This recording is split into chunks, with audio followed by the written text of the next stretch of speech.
one more problem to where we're going to go through and find the equation of the line perpendicular to a given line.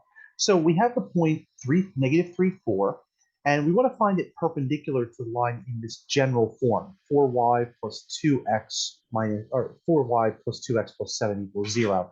And we remember that what we need to do first is we need to find a slope.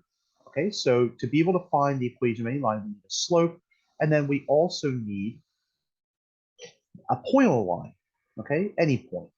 And so the good news is, once again, we're given a point, so that's good, but we don't have a slope yet. And so if you're not given the slope, it might be helpful for us to put it in the form y equals mx plus b of a given equation. And so we're given this equation. And so what I'm going to do is I'm going to isolate the y, and I'm going to subtract 2x, and I'm going to subtract 7. So we get 4y equals negative 2x minus 7.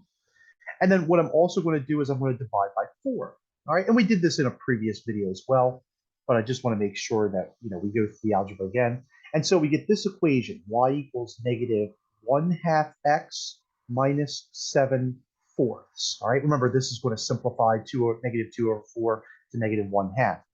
The slope of this line is negative 1/2. And of course, the y-intercept, not that we need it, is going to be negative 7/4.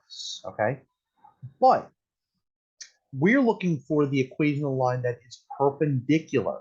And so perpendicular slopes, remember, we take the opposite reciprocal. Okay, so we want perpendicular slope.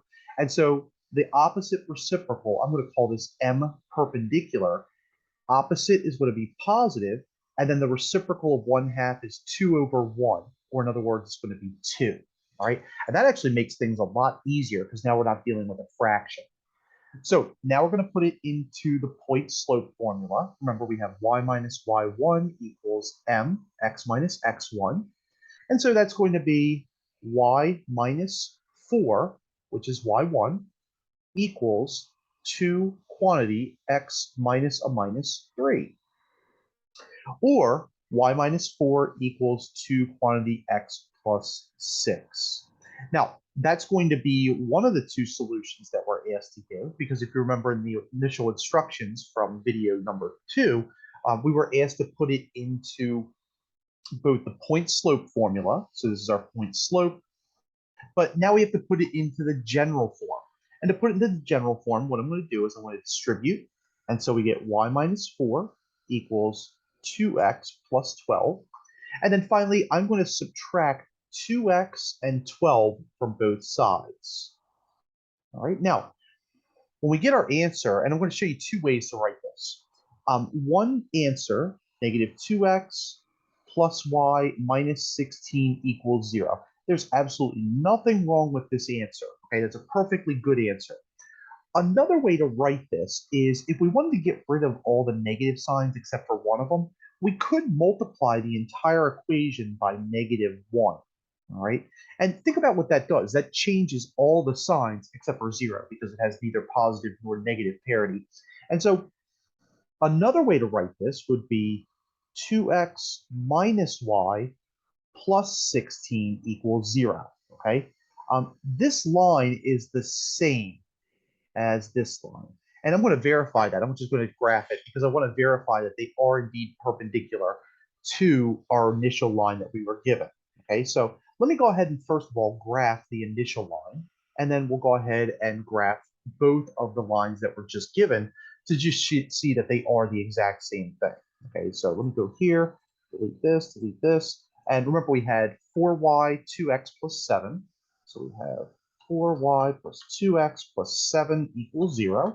All right, so there's our line. And then our first perpendicular line we found was negative 2x plus y minus 16. Okay, so that's negative 2x plus y minus 16 equals 0. And check that out. Looks perpendicular to me. Okay, so it forms that right angle perfectly right there. Now, let me change all the signs. All right, so that's going to become a positive. This is going to be a negative, and this will be a positive.